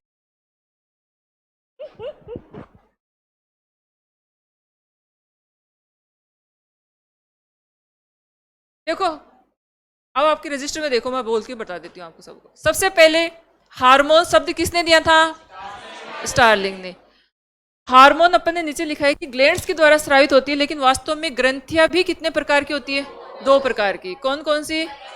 बहिस्रावी और अंतःस्रावी। बहिस्रावी ग्रंथियों से जो पदार्थ निकलते हैं क्या कहलाते हैं? एंजाइम। और अंतःस्रावी ग्रंथियों से जो निकलते हैं हार्मोन। प्रोटीन किससे मिलते हैं बने होते हैं? एंजाइम। और हार्मोन किससे मिलकर बने होते हैं? वसा या स्टीरोइड। स्टीरोइड एक प्रकार की क्या आपका? वसा। आपकी बहिस्रावी जो ग्रंथियां हैं उनको कहते हैं नलिका युक्त ग्रंथियां, क्योंकि उनसे स्रावित होने वाले जो पदार्थ हैं एंजाइम, वो नलिका नुमा संरचना में पाए जाते हैं इस तरीके से, इसलिए उनको कहते हैं नलिका युक्त ग्रंथियां बहिस्रावी को। और अंतःस्रावी को कहते हैं नलिका विहीन, उसमें किसी भी प्रकार की नलिका के समान संरचना नहीं पाई जाती है, सीधे रक्त में हार्मोन इसी तरीके से पाए जाते हैं, कोई नलिका नुमा संरचना नहीं पाई जाती, इसलिए उसको कहते हैं नलिका विहीन ग्रंथियां कहा जाता है। अब देखो यहाँ पर आगे अपन चलते हैं, इसमें सबसे पहले आपका जो कंट्रोल और कोऑर्डिनेशन का जो मुख्य रूप से काम करते हैं हार्मोन करता है। क्या करता है? हार्मोन। सबसे पहला अपन ने लिखा था, एक पीछे एक लिखा भी था कि हाइपोथैलेमस भी एक अंतःस्रावी ग्रंथि का काम करता है, लिखा था ना। ये प्रश्न बहुत आता है एग्जाम में कि मस्तिष्क का कौन सा भाग अंतःस्रावी ग्रंथि के समान कार्य करता है, तो हाइपोथैलेमस। उससे निकलने वाले जो हार्मोन है वो कौन सी ग्रंथि को एक्टिव करते हैं? पीयूष ग्रंथि को।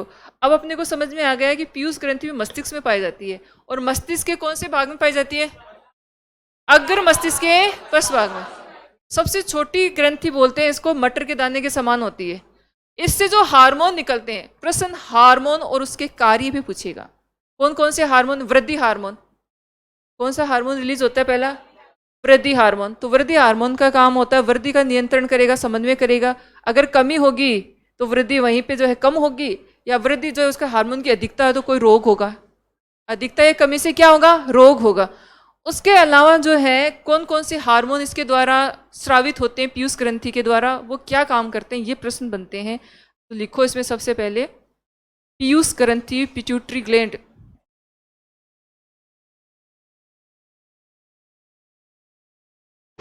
अच्छा, कुछ ग्रंथियां मिश्रित ग्रंथियां भी होती है, न तो बहिस्रावी कह सकते हैं अपन, न उनको अंतःस्रावी कहते हैं, दोनों भाग होते हैं उसमें, अग्नाशय या पेंक्रियाज, ये तो सबको आता है।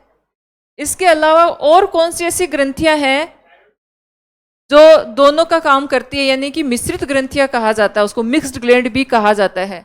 अंडाशय, ओवेरी, वृषण, टेस्टिस, ये भी क्या है?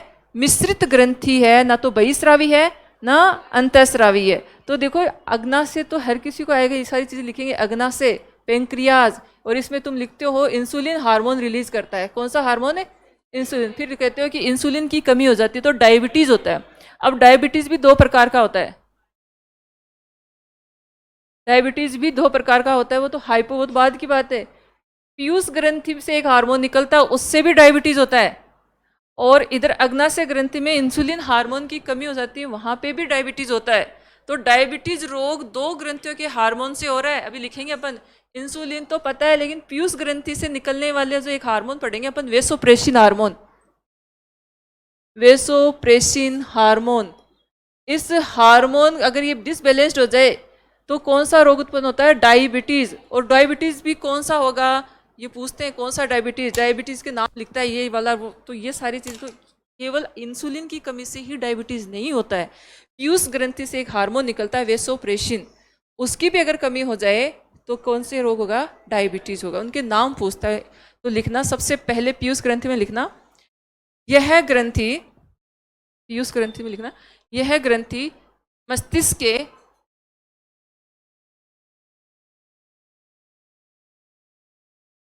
हाइपोथैलेमस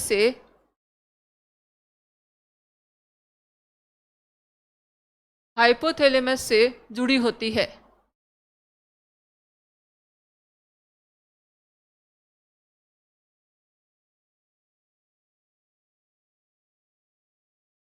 फिर आगे लिखना, पीयूष ग्रंथि को,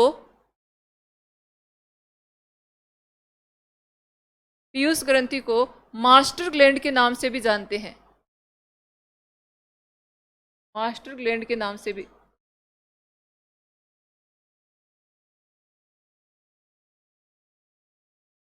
पीयूष ग्रंथि को मास्टर ग्रंथि भी कहा जाता है, क्योंकि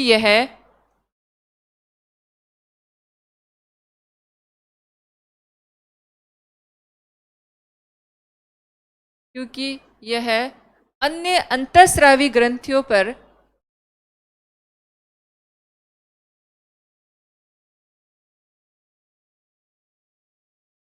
अन्य अंतःस्रावी ग्रंथियों पर नियंत्रण करती है।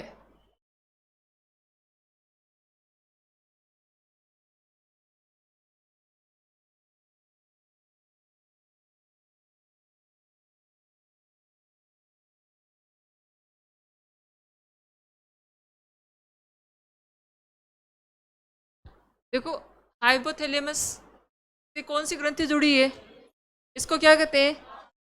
अब देखो अपन अंतःस्रावी ग्रंथि क्यों कह रहे हैं हाइपोथैलेमस, इसका मतलब वहां से भी तो कोई हार्मोन निकल रहा होगा, तभी तो उसको अंतःस्रावी ग्रंथि कह रहे हैं। तो कौन सा हार्मोन निकलता है, उसका नाम है सीधा इसी ग्रंथि के आधार पे पीयूष प्रेरक हार्मोन। और ये हार्मोन किसको एक्टिव करता है, तो अगर प्रश्न पूछ ले कि हाइपोथैलेमस को अंतःस्रावी ग्रंथि कहा जाता है, कौन सा हार्मोन रिलीज हो रहा है इस भाग से, पीयूष प्रेरक हार्मोन। और ये किसको एक्टिव करता है, पीयूष ग्रंथि को। तो लिखो हाइपोथैलेमस के द्वारा, इसके आगे लिखना हाइपोथैलेमस के द्वारा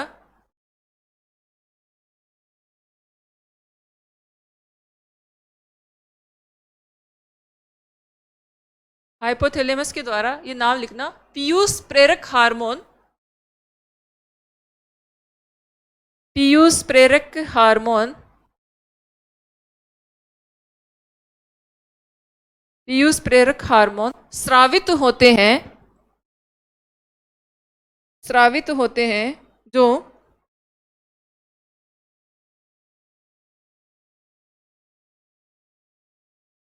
जो पीयूष ग्रंथि को, जो पीयूष ग्रंथि को सक्रिय सक्रिय बनाने का कार्य करते हैं।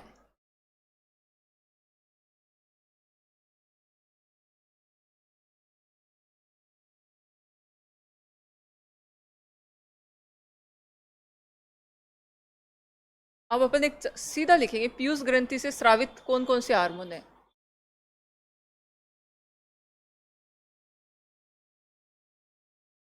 ताकि एक साथ याद हो अपने।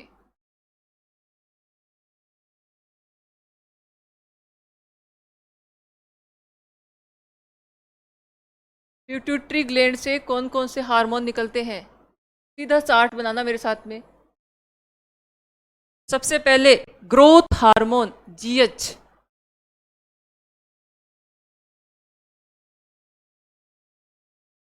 प्रोलेक्टिन हार्मोन, तीसरा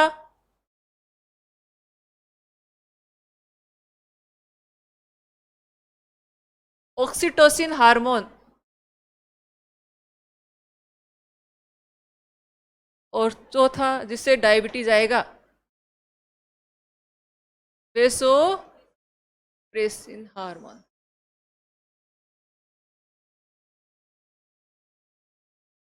एक साथ लिखो ताकि हार्मोन मिक्स नहीं हो, अग्नाशय ग्रंथि के पिट्यूटरी ग्लैंड में मिक्स हो जाएंगे, पता ही नहीं चलेगा। चार लिखे अपन ने, चार हार्मोन्स लिखे। पहला वृद्धि hormone, prolactin hormone, oxytocin hormone, vasopressin hormone.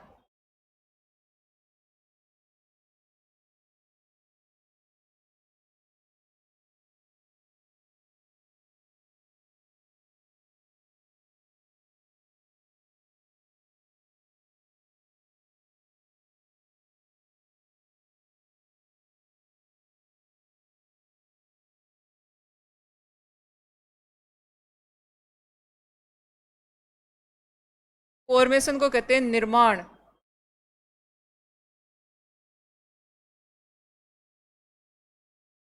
स्राव या निकलना किसी पदार्थ का। इन दोनों में अंतर है या एक ही है,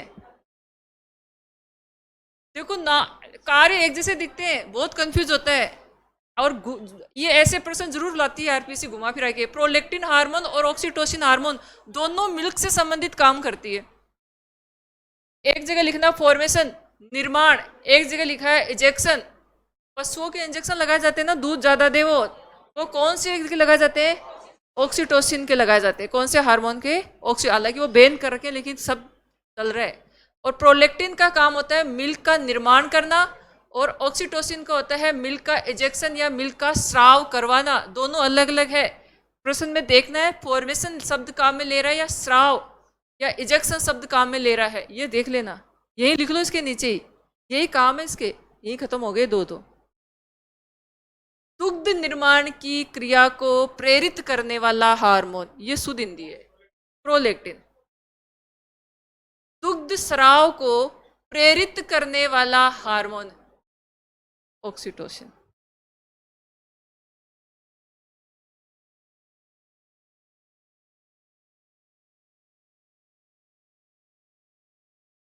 अभी बोलेंगे, पहले लिखो। मिल्क प्रोलेक्टिन के नीचे लिखना मिल्क फॉर्मेशन, निर्माण कर दिया, उसको स्रावित करने का कार्य कौन सा हार्मोन करेगा? Oxytocin hormone. Milk ejection,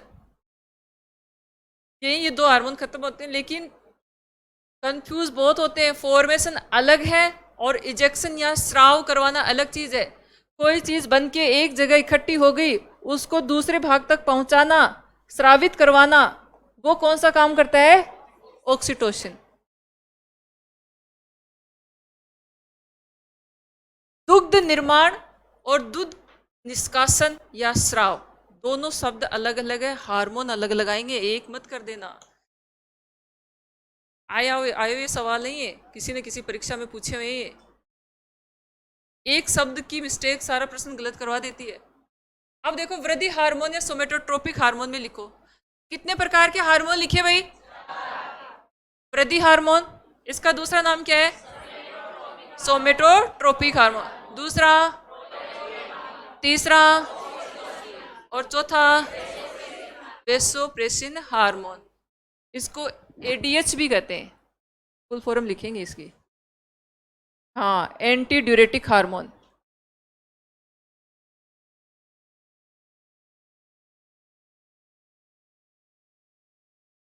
ADH भी कहा जाता है, anti diuretic hormone. Anti diuretic hormone, anti diuretic hormone, ADH hormone, anti diuretic hormone,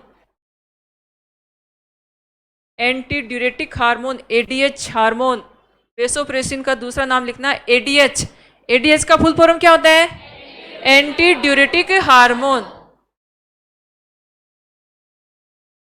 सबसे पहला लिखना सोमेटोट्रोपिक हार्मोन, थोड़ा थोड़ा दो दो तीन तीन लाइन लिख लो। ये तो दो तो खत्म हो गए। दुग्ध निर्माण और दुग्ध निष्कासन। निर्माण कौन करवाता है और निष्कासन या इजेक्शन कौन कराता है? Oxytocin hormone. सोमेटोट्रोपिक हार्मोन में लिखना, यह है हार्मोन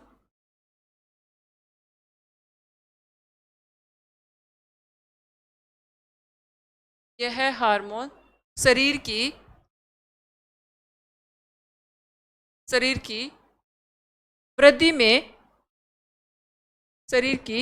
वृद्धि में सहायक हार्मोन है।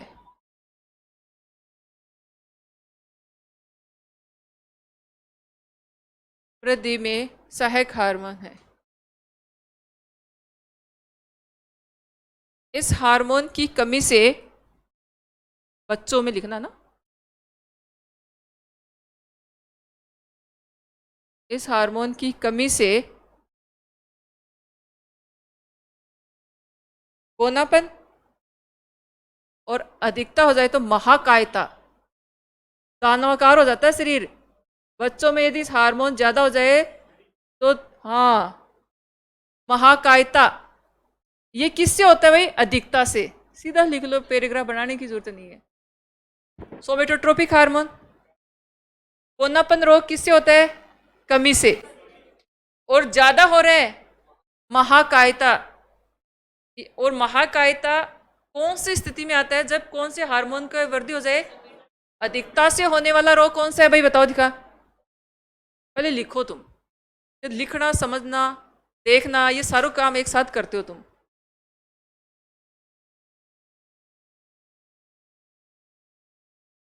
ये तो बच्चों की बात हो रही है ना। अपने अंदर हमारी तो वृद्धि भी हो गई, एमए बीएड भी कर लिया, पीएचडी भी हो करने वाले कर रहे हैं, बहुत सारे नेट जेआरएफ भी है। अब इस स्टेज में आके कमी हो जाए तो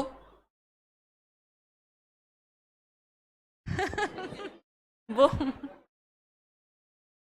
चलो लिखो इसमें। वो ना तो नहीं हो सकता ना। देखा है क्या भाई? एक 6 फीट का व्यक्ति वापस से 3 फुट का हो गया? कभी देखा है? नहीं हो सकता है, पॉसिबल ही नहीं है कैसे भी। सिकुड़ूंगी तो बुढ़ापे में, अभी थोड़ी सिकुड़ेगी। देखो, वयस्क में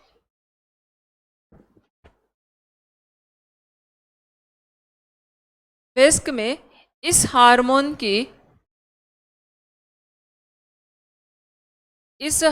की कमी होने से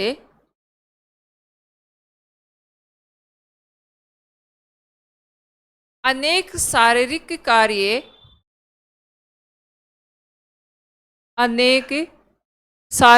कार्य प्रभावित होते हैं।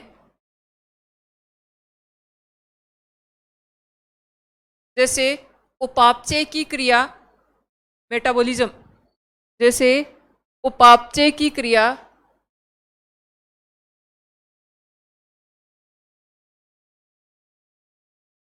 उपापचय या मेटाबॉलिज्म की क्रिया तथा तथा मांसपेशियों में खिंचाव की स्थिति, मांसपेशियों में खिंचाव की स्थिति,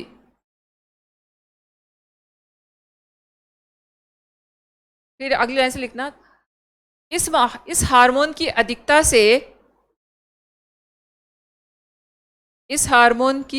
से रक्त तथा यकृत भाग में, इस हार्मोन की अधिकता से रक्त तथा यकृत, लीवर भाग में वसा का संचय, फैट जमा हो जाती है, वसा का संचय अधिक होता है, वसा का संचय अधिक होता है।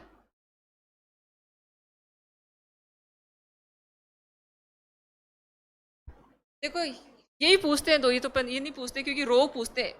बच्चों में कमी हो तो कौन सा? बोनापन। अब देखना, थायराइड ग्रंथि पढ़ेंगे तो थायराइड ग्रंथि से एक हार्मोन निकलता है थायरोक्सिन। बच्चों में यदि उस हार्मोन की कमी हो जाती तो भी बोनापन होता है। अब कंफ्यूज हो गए ना, इधर भी बोनापन आ रहा है रोग कमी से और उधर भी कमी से उस स्थिति में जो बोनापन होता है उसको क्रिटिनिज्म रोग कहते हैं। थायराइड ग्रंथि के हार्मोन जो थायरोक्सिन निकलता है, उस हार्मोन की कमी से जो बोनापन आता है उसको कहते हैं क्रिटिनिज्म। तो वो लिखिएगा, क्रिटिनिज्म रोग कौन से हार्मोन की कमी से होता है? तो ये मत कर देना, वो क्रिटिनिज्म शब्द लिखिएगा। कौन सा? क्रिटिनिज्म। अगर इसकी अधिकता हो जाए बच्चों में इस हार्मोन की तो क्या होगा? शरीर महाकायता या दानवाकार हो जाएगा, है ना।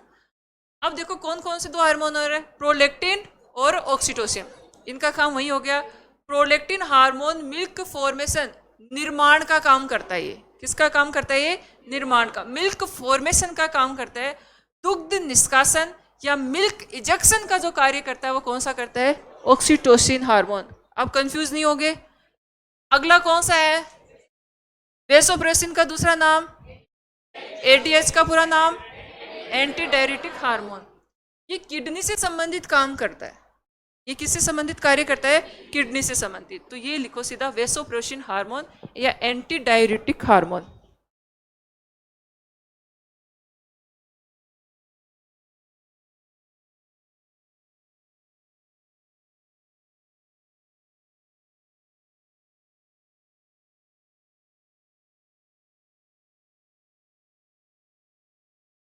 देखो, vasopressin hormone, ADH, anti diuretic hormone. और इसमें लिखना, इस हार्मोन का मुख्य कार्य, एडीएच जरूर लिखना भाई, एंटी डायूरेटिक हार्मोन। एक डायूरेटिक, डायूरेटिक, यूरेटिक, यूरिन से संबंधित काम करेगा, नाम से ही पता चल जाता है इसके। एंटी डायूरेटिक हार्मोन लिखना। इस हार्मोन का मुख्य कार्य, इस हार्मोन का मुख्य कार्य किडनी से संबंधित होता है। वृक्क, किडनी,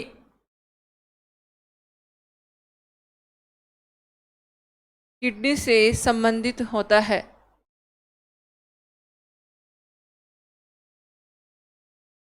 इसका मुख्य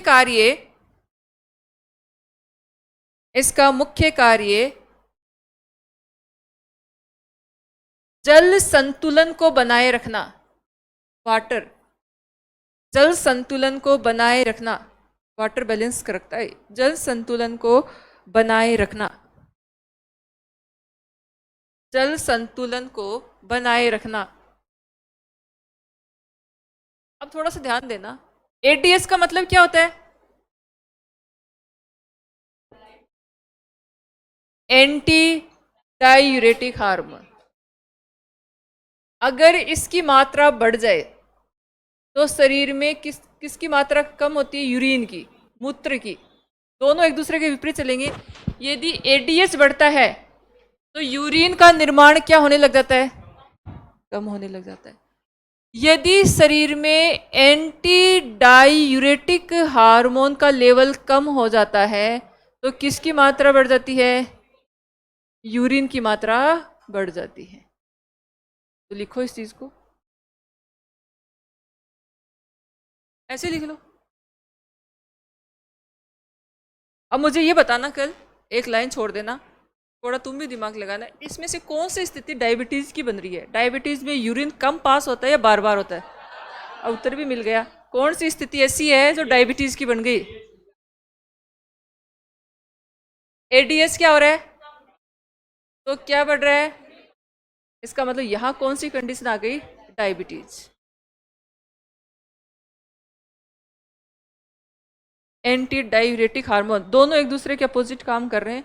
एडीएच बढ़ा तो यूरिन का निर्माण कम हो रहा है, एडीएच कम हो रहा है तो यूरिन बढ़ रहा है, और यहां पर क्या आ गई आपकी? डायबिटीज।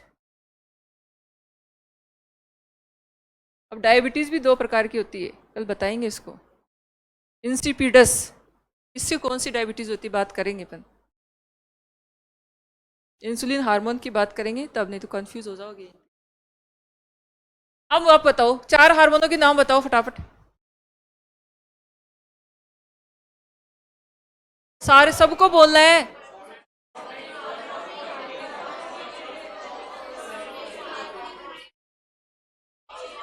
प्रोलेक्टिन हार्मोन क्या काम करता है?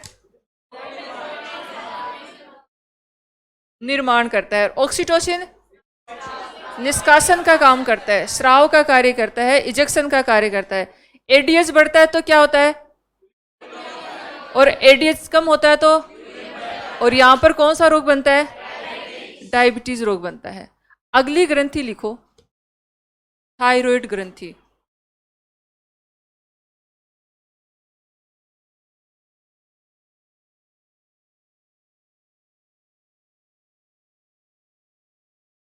थायराइड ग्रंथि ये कहां पे पाई जाती है? चलो ये तो बताओ।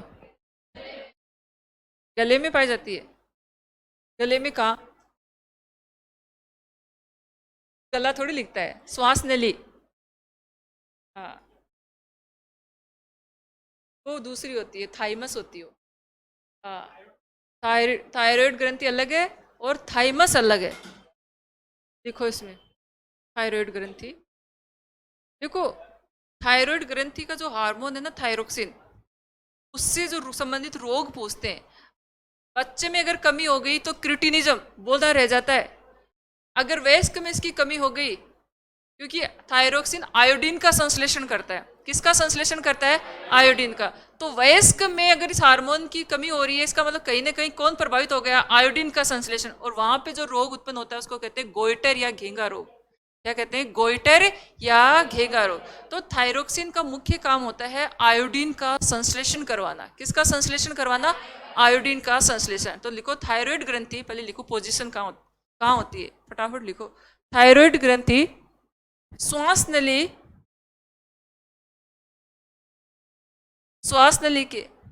नली के समीप उपस्थित होती है।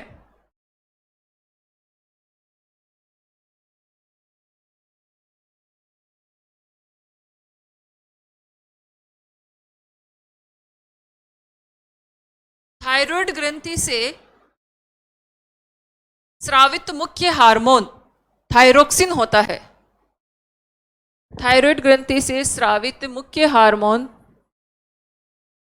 थायरोक्सिन होता है।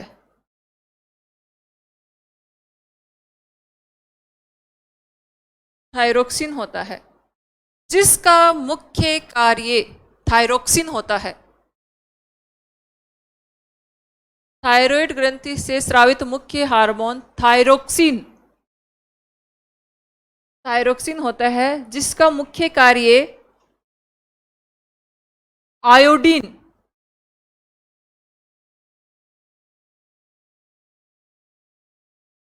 आयोडीन का संश्लेषण,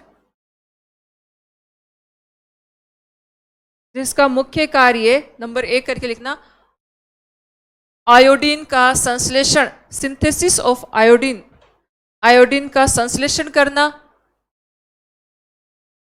नंबर 2 लिखना, वृद्धि में सहायक,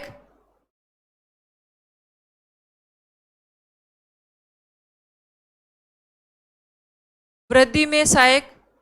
नंबर 3 लिखना, वृद्धि में सहायक।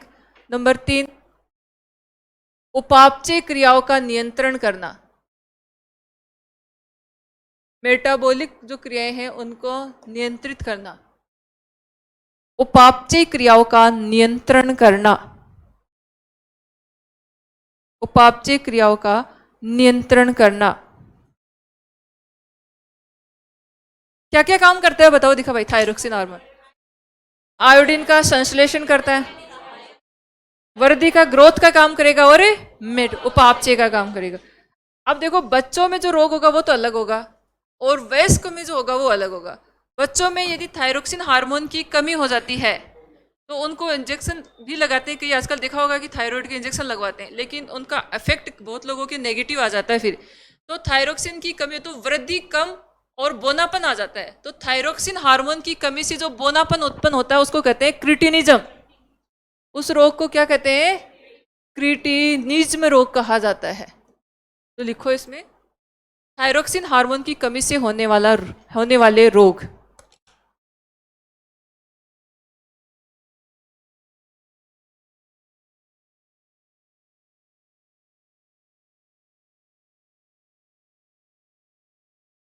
थायरोक्सिन हार्मोन की कमी से होने वाले रोग, एक लिख लो। सबसे पहले लिखना बच्चों में, नंबर 1 करके लिखना, बच्चों में इस हार्मोन की कमी से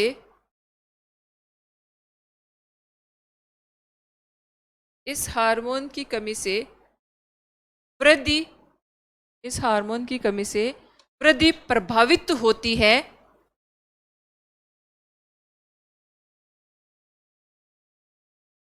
तथा बच्चों में बोनापन, ड्वार्फिज्म, बोनापन दिखाई देता है। बोनापन, ड्वार्फिज्म दिखाई देता है। इस रोग को, अब इसको अंडरलाइन करना, क्रिटिनिज्म कहा जाता है। इस रोग को क्रिटिनिज्म कहा जाता है। क्रिटिनिज्म कहा जाता है। अब बाकी बात करेंगे कल। कल आधे घंटे का टॉपिक है, ये पूरा हो जाएगा। और कल ही क्या शुरू करेंगे? ऊतक, टिश्यू। और उसके बाद में टॉपिक एक बचेगा बायोलॉजी का, उसको कहते हैं उद्विकास या इवोल्यूशन। वो इस वीक पूरा हो जाएगा। मंडे से जो है आपकी केमिस्ट्री स्टार्ट होगी भाई।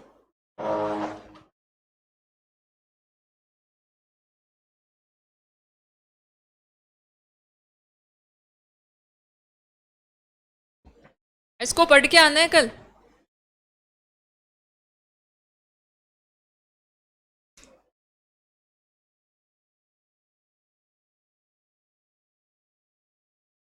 टेस्ट पूरे बायोलॉजी के टॉपिक का एक साथ, जैसे कि 50-100 क्वेश्चन मिले। 100 क्वेश्चन तो